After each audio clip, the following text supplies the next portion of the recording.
Today we are diving into a question that's probably popped up in your head maybe once, but for me multiple times.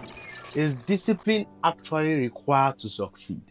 Spoiler alert, it absolutely does. Stick around and I'll show you how you can succeed without strict discipline, some of the common mistakes people make, and some surprising opinions on what it all means. Hey everyone, I'm Osamor Jr, your guide for helping teens and young adults build discipline without solely relying on motivation.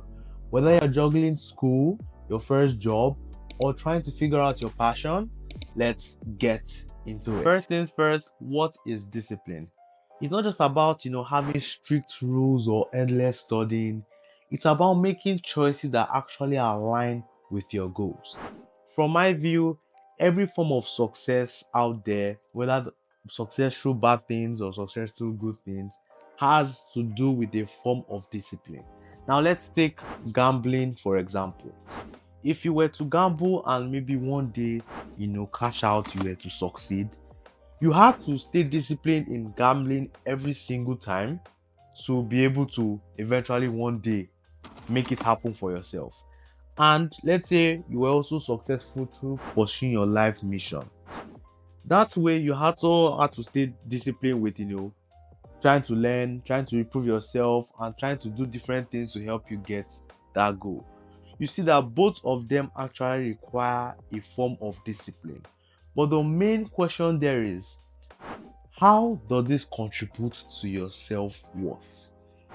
Are you proud to, tell yourself that, or tell people that you actually care about and love that, oh wow, I became successful through gambling? How does that sound to you compared to I became successful through following my life's mission? And basically, I want you to use this awareness to guide your actions and beliefs. Discipline is the key to achieving your goals, but many young people mistakenly believe it means constant hustle without breaks. It's really all about, in quote, balance. And when I say balance, it comes from a process I learned from Coach Michael Burt, which is you rest, you practice, and you perform. Let me give you an example now. So, for athletes, let's say I like soccer. So let's say for athletes, they can't perform 90 minutes every single time, keep on playing. There has to be a time for them to rest. There has to be a time for them to practice, maybe training. And then there's a time for them to perform during the match. So put that in your own scenario. Do you just go every day, perform every day, every week, perform? And I understand, this can, be challenging, with school, new opportunities, work, relationships, and so much more.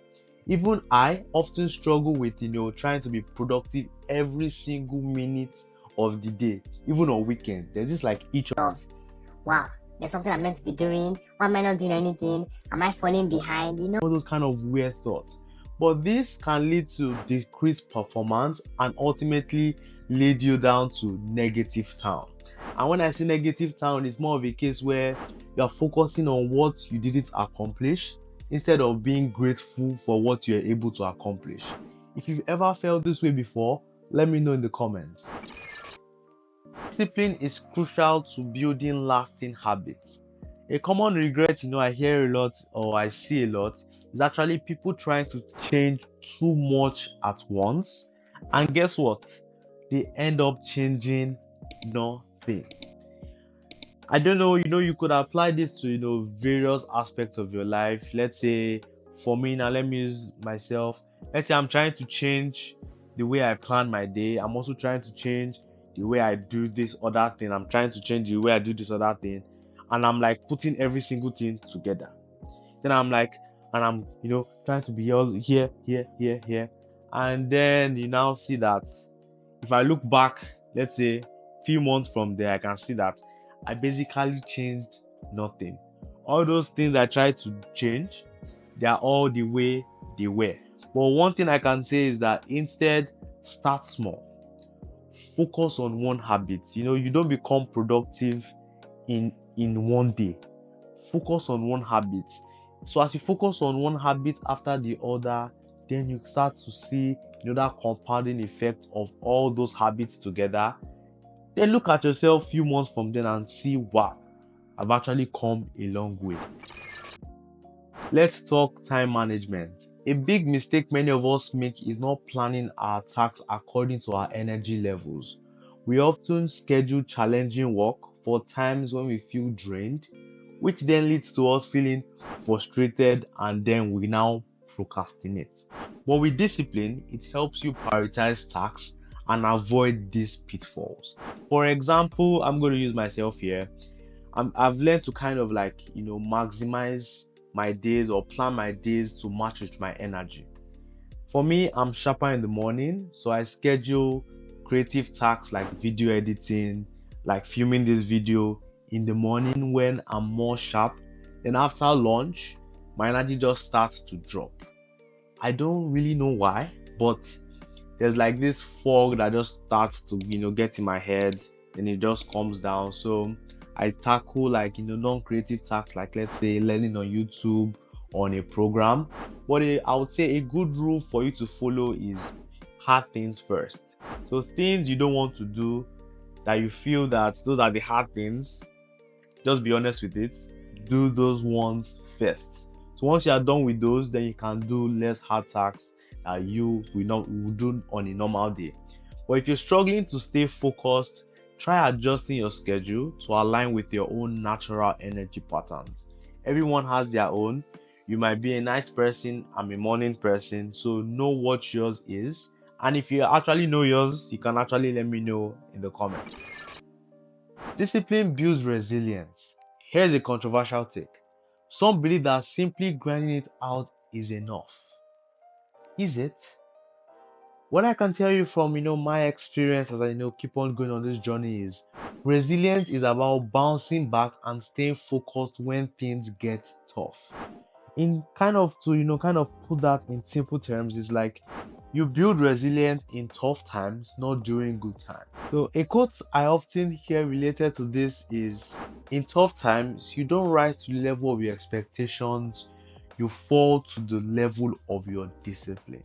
If you've made it this far, it's safe to say that you are enjoying the content. So go ahead and hit that like button and subscribe. And now let's get back into the video. Self-control is crucial, but many people struggle with it because they lack clear goals. A common mistake is saying yes to every opportunity that comes your way, even if it doesn't align in the long run with your main objectives. And with this, you can quickly feel or start feeling overwhelmed. Let me give an example. So let's say, us, we are young, we are trying to, try different things that will make us to be successful. And we know, if you check online, let's say at whichever platform you are on, you will see a lot of opportunities. You see ads every day on YouTube. You see, you come and do this business model, you will become successful with it. Try this, try that.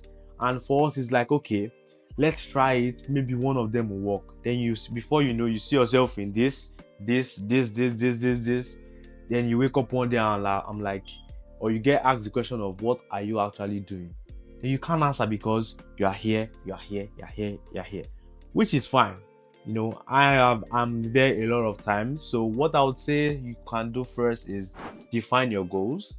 So once you've been able to define your goals, then evaluate every opportunity that comes your way based on those goals. Discipline can also enhance your relationships. It's easy to forget about friends while chasing those big goals that you have. I'm definitely very, very guilty of that. But a common mistake is thinking you can neglect your social life without facing the consequences.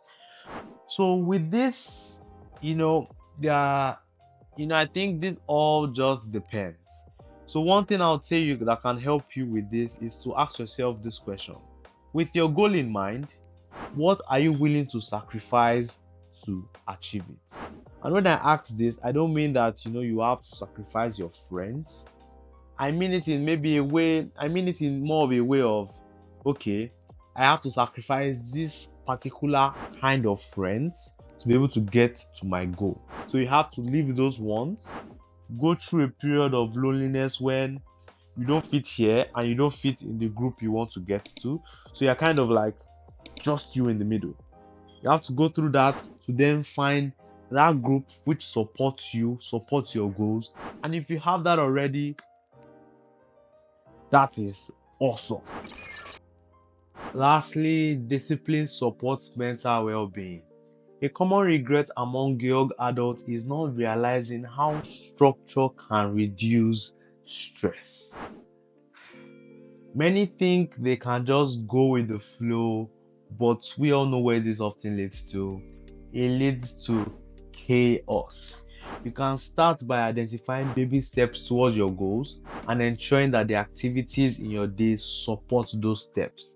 I found that for me personally, being intentional about planning my daily activities and having top goals for the day really helps me stay focused. So you can see that from that, it kind of helps relieve that pressure of I have to get this done, I have to get this done. Because you know that once you're able to get those three main things done, even though you finish by 4, awesome. If you finish by 10, I guess it's just one of those days. So you can try that to kind of see if it helps you stay more focused on the tasks that actually move things forward, rather than just pinching here, pinching here, pinching here, and hoping something grows. A side note, tough times will come, and basically we can't dodge that fact, but what can separate us from others is how we react to them. So I would recommend you check out this video to learn how to handle tough situations, and I'll see you guys on the other side.